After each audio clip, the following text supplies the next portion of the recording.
بسم اللہ الرحمن الرحیم۔ حضرت موسیٰ علیہ السلام اور فرعون۔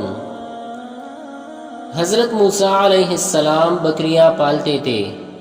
ایک بار وہ بیوی بچوں اور اپنے ریوڑ کو لے کر نکلے۔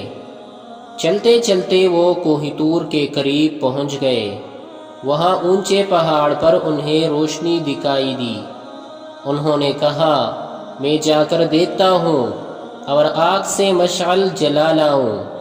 جب وہ کوہ طور پر پہنچے تو غیب سے آواز آئی، ہم اللہ تعالیٰ ہیں، جوتی اتار دو، ہم نے تمہیں اپنا رسول چنا ہے۔ وہ حیران ہو گئے، دل زور زور سے دھڑکنے لگا۔ فوراً جوتی اتار دی۔ اللہ نے حکم دیا، مصر جاؤ اور فرعون کو نرمی سے سمجھاؤ کہ ہمارا حکم مانے اور سرکشی نہ کرے۔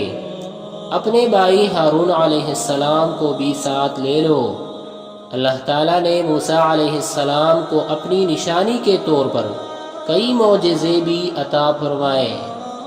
حضرت موسیٰ علیہ السلام اور حضرت ہارون علیہ السلام فرعون کے دربار میں پہنچے اور اس کو سمجھایا کہ اللہ تعالیٰ کے سوا کوئی معبود نہیں اور ہم اسی اللہ کے رسول ہیں جو سب کے رب ہیں۔ یاد رکھو، قیامت آئے گی اور ہر کام کا بدلہ دیا جائے گا، اس لیے اللہ تعالیٰ پر ایمان لے آؤ اور ظلم نہ کرو ورنہ ہلاک ہو جاؤ گے۔ فرعون غصے میں بولا، میں ہی بڑا بادشاہ ہوں، میں ہی سب کو پالتا ہوں۔ اس نے دربار کے لوگوں سے کہا، تمہارا اعلیٰ رب میں ہی ہوں۔ حضرت موسیٰ علیہ السلام نے فرعون کو کہا، میں تم کو اللہ کی نشانیاں دکھاتا ہوں۔ انہوں نے اپنی لاٹھی نیچے پھینکی تو وہ خوفناک اژدہا میں بدل گئی۔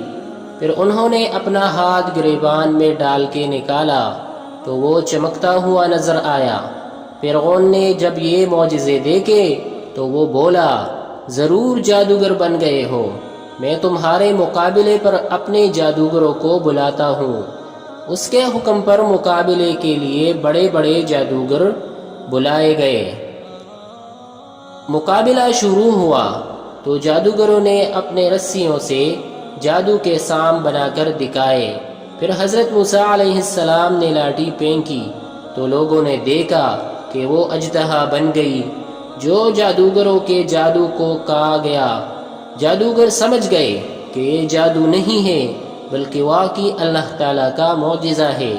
وہ پکار اٹھے کہ ہم اللہ تعالیٰ پر ایمان لاتے ہیں۔ اس پر فرعون نے غصے میں آ کر ان جادوگروں کو جان سے مارنے دینے کا حکم دیا۔ فرعون نے قوم بنی اسرائیل پر ظلم کی انتہا کر دی تو اللہ تعالیٰ نے حضرت موسیٰ علیہ السلام کو حکم دیا کہ اپنی قوم کو لے کر مصر سے ہجرت کر جائیں۔ حضرت موسیٰ علیہ السلام قوم بنی اسرائیل کو لے کر وہاں سے چل پڑے۔ فرعون ان کے پیچھے حملہ کرنے نکل پڑا۔ بنی اسرائیل سمندر کے مغربی کنارے پہنچے تو پیچھے فرعون کی فوج دکھائی دی۔ حضرت موسیٰ علیہ السلام نے کہا، فکر نہ کرو، اللہ میرے ساتھ ہیں۔